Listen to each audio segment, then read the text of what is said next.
Ryan Reynolds here from Mint Mobile with a message for everyone paying big wireless way too much. Please, for the love of everything good in this world, stop. With Mint, you can get premium wireless for just $15 a month. Of course, if you enjoy overpaying, no judgments, but that's weird. Okay, one judgment. Anyway, give it a try at mintmobile.com/switch. Upfront payment of $45 for 3-month plan, equivalent to $15 per month required. Intro rate first 3 months only, then full price plan options available. Taxes and fees extra. See full terms at mintmobile.com.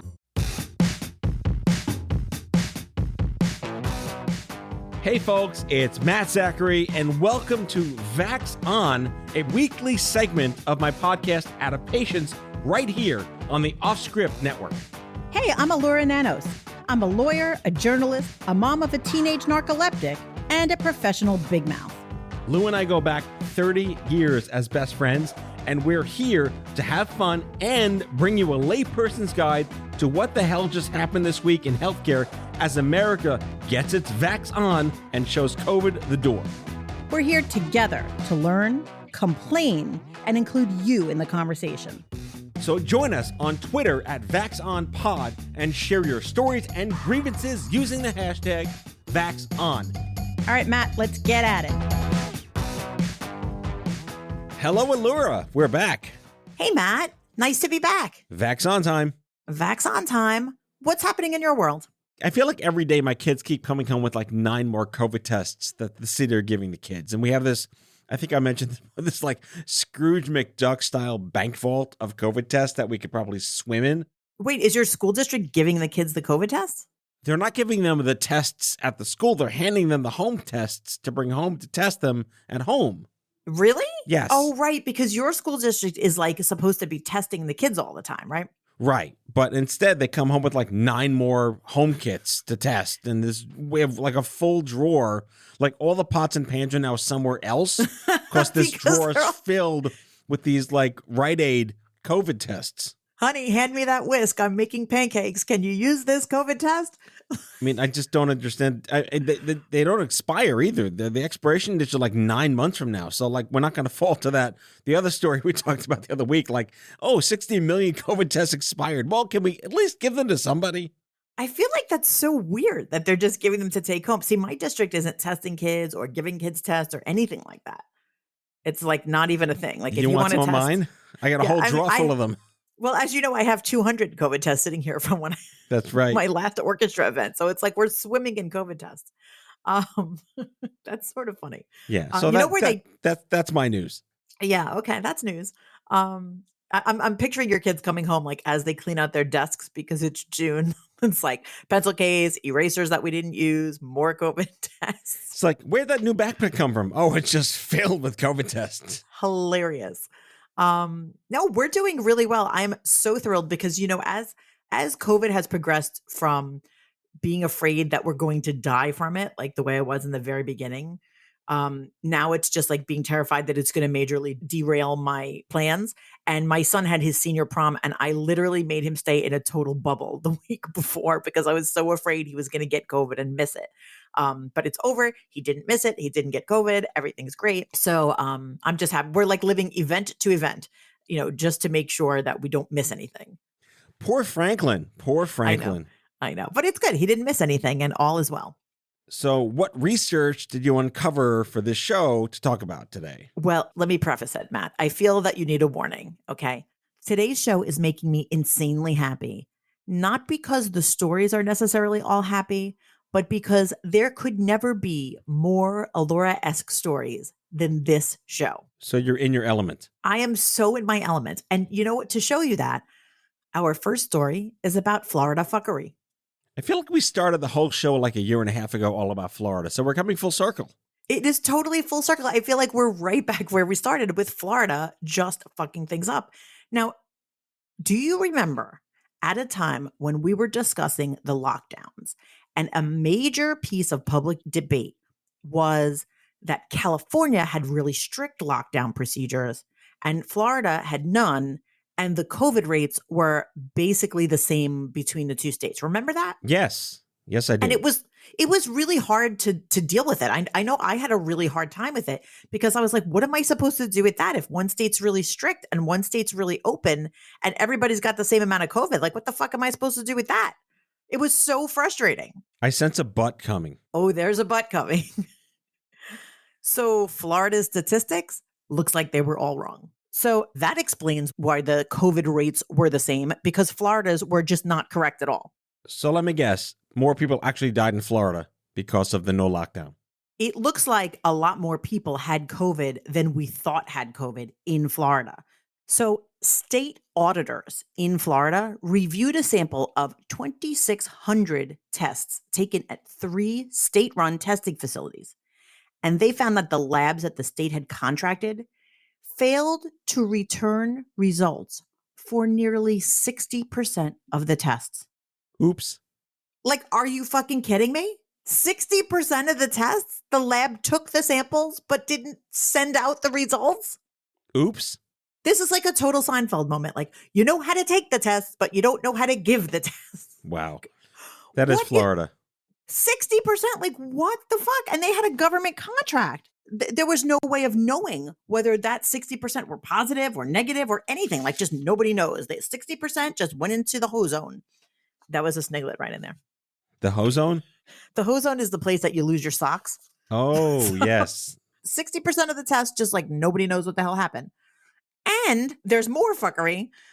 Once the cases in Florida were identified, what was supposed to happen is that health officials were supposed to contact everyone that was positive for COVID, like within 2 days, and get them to do contact tracing, right? Because that was like a big deal. And also that would be very important to know if everyone who got COVID spread COVID to the people around them. And the auditors found that the state of Florida never spoke with 23% of the people who were infected. So a quarter of the people who were positive for COVID weren't contacted, didn't do contact tracing. Nobody knows what the hell happened to them. They were just out there like, living their lives and doing God knows what. I mean, this is crazy. Thank you, Florida. I'm like, the thing is, it puts the whole Florida versus California thing in an entirely different light, in my opinion. Weren't there other states besides Florida that like pretended there was no COVID that we There could look at? absolutely were. There absolutely were. And to be honest, Matt, I'm not sure why the comparison became Florida versus California and it wasn't like Texas versus New York. Like, I'm not really sure why we always focused on Florida versus California. That and when I say we, I mean everybody, because that's always what I heard about this. But the story and the narrative always was, oh my gosh, we have these wildly disparate ways of handling COVID, and it turns out none of it matters because the numbers are all the same. So now it says that the Department of Health in Florida is going to investigate these discrepancies, and I guess we'll hear back from them in 30 years. I mean, perhaps they should get an independent auditor to come do it, like somebody that's not affiliated with Florida and has never been there before. We should probably get Ben Stein of Ben Stein's Money and Ferris Bueller to be the independent auditor for all this. I would be totally behind that. Or alternatively, if Ben Stein is not available, I would like somebody who's going to like freak out, like somebody who will find the discrepancy and just lose their mind and start screaming. Like, we don't have Gilbert Gottfried anymore, but somebody like that who would just like come in and start screaming about shit. I'm in favor of like Lisa Lampanelli. Yes. Or Gordon Ramsay. Yes. Like, I would like him to come in and be like, shut it all down. Florida Confidential. Yes. Because like, are you kidding me? Like, we're in the middle of a pandemic. The labs and the government agencies and everybody has got like protocols they're supposed to follow. And they're just like completely half-assing it. They're not even half-assing it. They're 40% assing it. But I mean, clearly we're biased. We want the outcome of this to say that more Floridians died because they didn't lock down versus more Californians that lived because they did lock down. That's what we want. Right. We want to know that measures that we took to protect ourselves actually accomplish something. Right. We absolutely do. And I'll tell you that as we went through the pandemic, every time I heard someone say, oh, but there's the Florida versus California thing, it gave me very serious pause. Like, it really affected my understanding of what should be done with mandates, because there's no way to get around that. If you have 2 samples and one of them got locked down and the other one just went about its normal business and the infection rates are the same, like, how the hell do you explain that? The only logical conclusion is that the lockdowns, I guess, didn't really work. But if you throw in that one of the samples just completely didn't give correct data, then fuck that conclusion altogether. The Convention and Visitors Bureau of Florida should change their marketing to Florida, the Theranos of COVID data. I like that. So I mean, I don't love that story, but I love that story. You know what I You mean? want to love it, you want to hate it, you want it to be all the right things for the right people. We keep saying we're anti-death. We would like people to live, and thank you, Florida. Oh, Florida, get your shit together. Seriously, this is a get your shit together situation. If you're gonna fucking take some statistics down, get it straight. Otherwise, keep your mouth shut. Okay, that goes not just for Florida. That's for everybody. Writ large, Elura has spoken. God. Okay. Moving on. Moving on. So our second story is, I think, a really interesting story. And the reason why I will tell you that I have really specific interest in this is, you've heard of long COVID, right? Oh, for sure. I just did a panel on it last month in DC. Oh, you did? Yes. I didn't even know that. What, are you an expert about long COVID? No, but I'm a patient advocate in terms of cancer patients that had COVID and the unknown unknowns, not to quote Rumsfeld too much, but the side effects of COVID in thousands and tens of thousands are so unknown. And these discrepancies and disparities and almost like these mysterious illnesses are popping up months later, resulting, and there's no longitudinal data because there's no longitude yet. Yeah. And look at you out there just advocating without even telling me all the things you're advocating for. You're welcome, America. No, and I think this is so important, not just for people suffering from some underlying other illness, but for all of us. So, we've all heard of people who have contracted long COVID and who still have adverse effects of COVID long after they've recovered from the acute phase of the illness. And, I read an article that said this has potential to really be a new disability that affects millions of workers. And I have a tendency to think about COVID and long COVID and all these symptoms in a sort of individual anecdotal way. Who do I know that has it and what are their results? But thinking about it in more of a mass way, there is a very good chance that certain people that have long COVID will qualify for protection under the Americans with Disabilities Act, and therefore can request accommodations in the workplace, in schools, and all kinds of things. And it really has potential to change the landscape in a major way when it comes to employment. So I did this panel for a group called Academy Health in DC. They're a group of researchers, biologists, policymakers, legislators, and data scientists that are really looking at what they call population science. And with millions of Americans having these seemingly undiagnosed and what they're calling now the new invisible illness as a late effect of having COVID, they're trying to make these correlations to whether it falls under a disability, to your point of employment, or whether it falls under like the Rare Diseases Act, or how it falls into time off and benefits. And are these just, because you're not just sick and going to get better, you can't smell anymore, or you have pain, or you have headaches. And the human genome is resultant of this. Like COVID-19 had probably the most unknown impact on the long game of human genome. And it's puzzling everyone because we just don't know what we're looking at. Mm-hmm. That's right. That's right. And I think that, look, it's important to remember that there's a difference between the legal definition of a disability and the medical definition of a disability.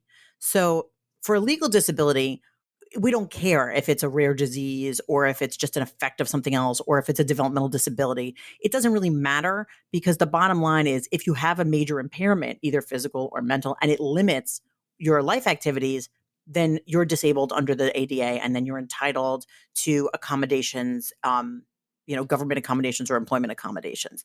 So it's sort of, that umbrella is pretty broad.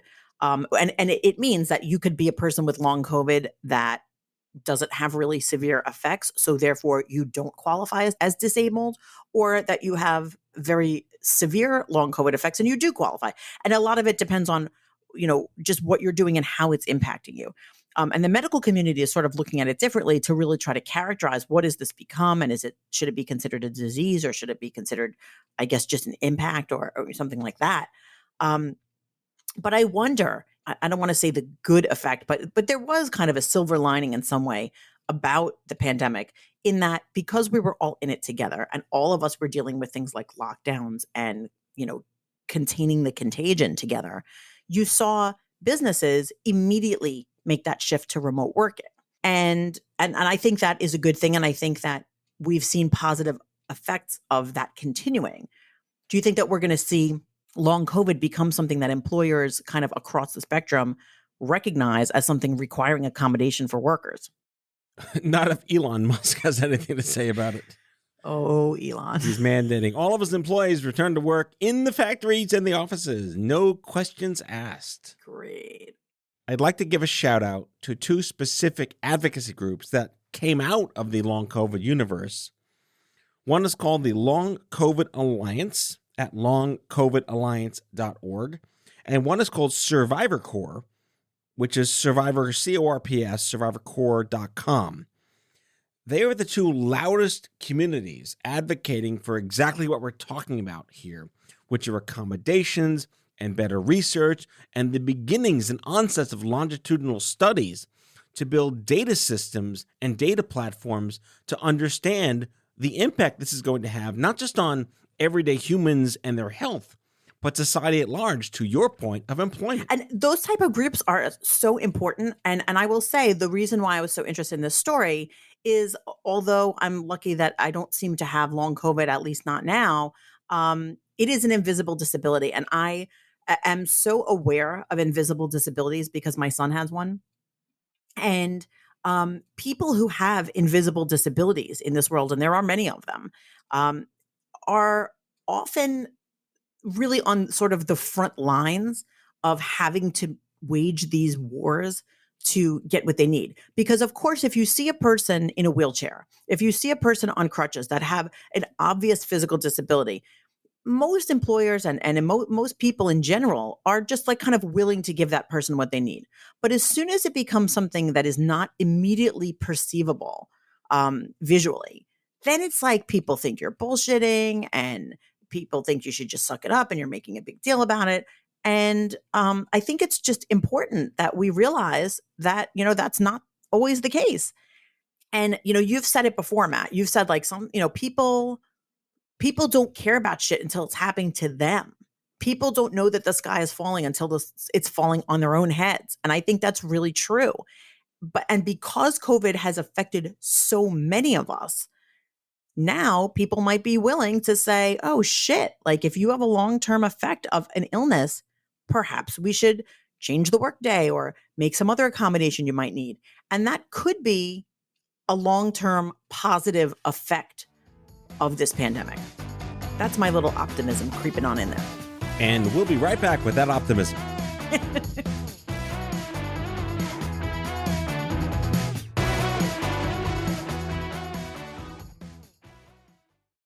Craving your next action-packed adventure? Audible delivers thrills of every kind on your command, like Project Hail Mary by Andy Weir, where a lone astronaut must save humanity from extinction, narrated with stunning intensity by Ray Porter. From electrifying suspense and daring quest to spine-tingling horror and romance in far-off realms, unleash your adventurous side with gripping titles that'll keep you guessing. Discover exclusive Audible originals, hotly anticipated new releases, and must-listen bestsellers that hook you from the first minute. Because Audible knows there's no greater thrill than the one that speaks to you. Discover what lies beyond the edge of your seat. Start your free 30-day trial at audible.com/WonderyUS. That's audible.com/WonderyUS. Find yourself looking for a new job or change in career? Monster.com is here to help. We are not only here to bring you job postings, but also AI interview prep and salary tools, expert career advice, and top-notch resume services. We've got everything you need to land your perfect job fit. Discover the magic of finding the ideal job with Monster.com. Your future starts now. Visit Monster.com today. Your next job opportunity is just a click away. So, Lou, I'm going to break into your third segment with a quick observation I learned this week that Observe away. Novavax, remember that name from I think the summer of 2020? Novavax? Yeah, that's a name of a drug company? Yeah, they were competing to bring a vaccine to market along with AstraZeneca. Right, and right, everything failed miserably, and I think they went back to their cave. And what happened was they're now going to market. The FDA just approved a Novavax vaccine. And one might ask, do we need more? What's the difference? Why is this happening? And it turns out this vaccine, like Passover, is different. Like Passover? Why do we relax on this night and on all of the nights we don't relax? That's Passover. Why is this vaccine different than all of the vaccines? Because Okay, this hit me. vaccine is not an mRNA vaccine. It is a regular, normal, flu-like vaccine. And the theory is that there will be less hesitancy to think that Bill Gates is planting a chip in your arm and that it's mutating your DNA by just getting a regular, normal flu shot in the form of a COVID-19 vaccine. Right. Because all those people thought that the mRNA vaccines was like altering your DNA. So now it's like, well, fine, have this one. It's not doing anything to your DNA. Right. So there's a whole public relations campaign now in communities where there's been hesitancy that they could just throw that debunkery out of the window because it no longer applies to why you might be resistant to getting vaccinated. Is the Novavax vaccine as effective as the mRNA ones? That is data I don't have, but I would imagine they would not have approved it if it wasn't just as good, if not better. Interesting. Well, I mean, I would certainly love to see that if, we have this new vaccine and then all the people who were refusing to get vaccinated because of whatever bullshit conspiracy theory they came up with. And now they're like, oh, but this one's different. Like, fine. Okay, fine. It's different. Go ahead. Just take it. Who cares? Just whatever's going to make you not spread COVID. Great.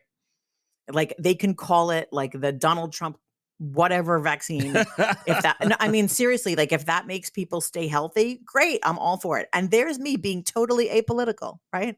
Completely apolitical. Like I am ruthless about making people be healthy. I don't care what kind of nonsense you have to tell them to get it to happen as long as everyone stays healthy. It's the anti-January 6th committee vaccine. Yeah. Call it Let's Go Brandon vaccine. The Let's Go Brandon. Exactly. I don't care. Like if that is the sugar that makes the medicine go down, great. Okay. So speaking of vaccines and the aforementioned at the top of the show, Civ Scrooge McDuck vault of COVID tests I have in my house, we're going to talk about Target and its unwanted inventory. And that's why I love this segment. Do you see why I love this show? Because I love shopping and I even went to Target today. I love Target. Is it true that you can't spend less than $25,000 in Target at any given time? I think it might be. It might be, but I don't care. I love that store. I really do. It is a pleasure to shop in it. It's always clean. It's well lit. It's really nicely organized. They literally have everything I need. So you can't. You have to spend like at least $300 every time you go, but you'll end up with some good stuff. All right. Target, not a sponsor, but Target maybe be a sponsor. That would be nice. Do you know what I bought there today? Uncrustables. Oh, a supply chain is back in your favor? Yes, but I also went to buy an electric razor and they were completely out of them. So that was like hit with the supply chain demon. I don't know why those particular products. So, okay. But here's what's happening. There's some like interesting data about what's going on. On May 18th, Target shares fell 25%, making it its worst day on Wall Street in 35 years. Also, Target was around 35 years ago? I don't know. That's what it says. I don't know. I don't understand. But this is like, it's pretty bad. And one of the problems, it seems, is that there is 15 billion with a B dollars worth of inventory on hand. And that is like way too much. They're supposed to stock the shelves and get that shit out. It seems like what's happening, not just to Target, but to lots of retailers, that how they stocked the shelves with like sweatpants and all the stuff we needed for the pandemic. No one wants it anymore. Wait, so what's up for grabs now? Are they having like a flea sale on the lawn in front of my parents' house? They're gonna. It sounds like they have a lot of extra inventory for stuff that they bought during the pandemic. So that's going to include, all that, the zillions of gallons of hand sanitizer, and all of the tons of Lysol and all of the sweatpants and all of that stuff. And what people, it seems like they really want now is, they want suitcases and bathing suits and clothes to go out, like fancier clothes to go out in, because people are returning to having parties and going on vacation and stuff like that. So it makes sense to me. But, remember, we were having all of those supply chain issues where we didn't have anything on the shelves. Now we have too much of it. Now, let me just ask you this, though. So, I mean, I get it, and I feel badly for all these companies, and hopefully they'll all bounce back from it. If you had put me in charge of Target, I could have told you, like, calm down with the sweatpants. Like, this is not going to last forever. People are going to want real clothes soon. So who the hell was in charge of ordering all this shit? I'm going to go with Pete. Like, I don't understand. It's Like, Pete's it was fault. very, like, I remember in the beginning of the pandemic saying, oh my gosh, lipstick. No one's going to buy lipstick. Lipstick sales are going to tank, but fake eyelash sales are going to skyrocket because everyone was wearing masks. And like now I imagine lipstick sales are probably soaring because people can finally see each other's mouths again. Right. And like, also like, Banaka is probably.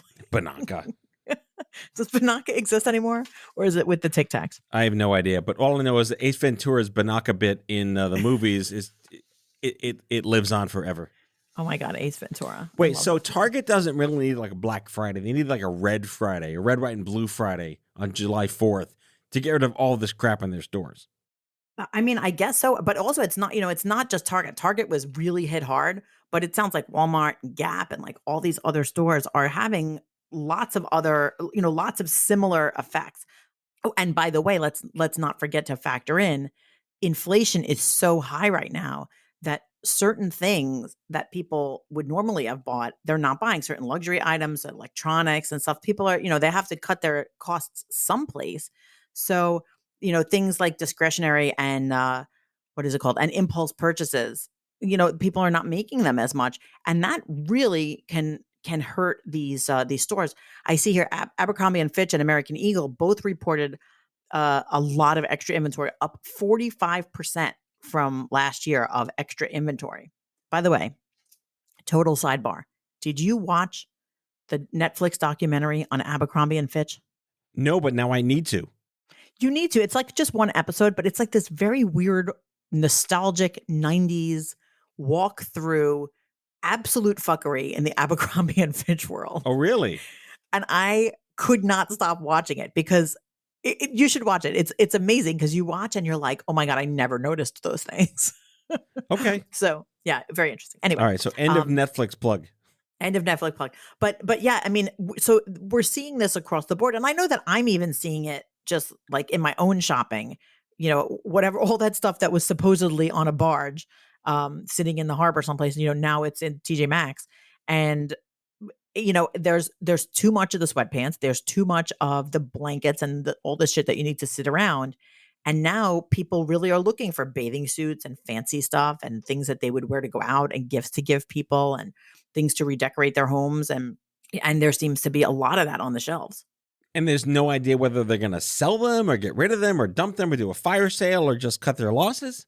I mean, I'm sure what they'll do is they'll discount it because I think that these stores, they have trajectories for their inventory that they expect it to be in and out within a certain amount of time. And it probably differs by department. But like, for example, clothing, like you expect it's going to be pretty much sold out, about 6 weeks after it hits the shelves, because then the next cycle of stuff comes in. And I guess you're going to see a lot of students in September who don't have backpacks, but have sweatpants. Right. Like you might, or definitely like people that don't have, suits and ties for whatever their formal is.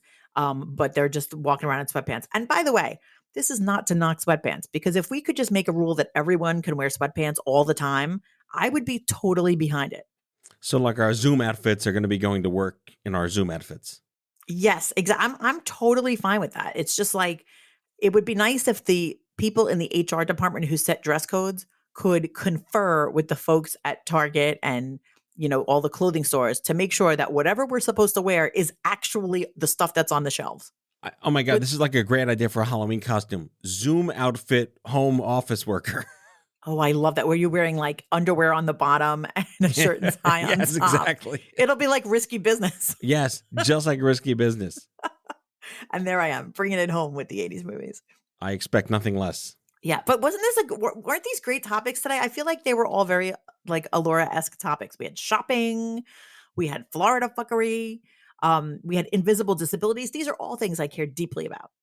And I'd like to report back to our listeners next week on the updates on how the Novavax vaccine might actually, if we're going to be positive for a second, be trickling out like less conspiratorially into the world.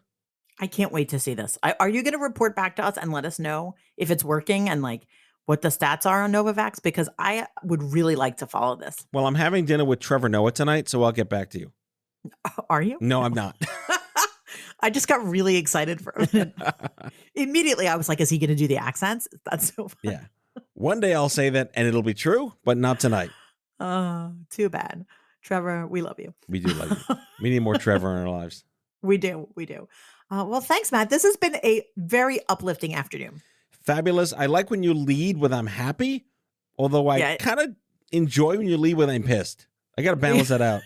Well, listen, to be fair, I was happy because I got to shit on Florida. So. Oh, there you go. And all is well in the land of Oz. Exactly. Well, have a wonderful week. And I will be very excited to vax on with you right here next week. Thank you, Laura. And thank you, everyone, for chiming in this week. We'll see you back next time. Bye now. That's all for now. If you like Vax On, be sure to subscribe, leave a review on Apple Podcasts, follow us on social, and tell all your friends to listen. Tell us your shit show of a healthcare story by leaving a message for us at 855-AUDIO-66, and we might just use it in a future show. Vax On is a product of Offscript Health. We are a healthcare engagement company built for patients and caregivers by patients and caregivers. Our executive producers are Matthew Zachary and Andrew McDowell. Our senior producer is Brianna Seeley. Our hosts are Matthew Zachary and Alora Nanos. It is recorded, mixed, and edited by Brianna Seeley. For advertising and media inquiries, email media@offscript.com. That's media@offscript.com. For more information, visit offscript.com.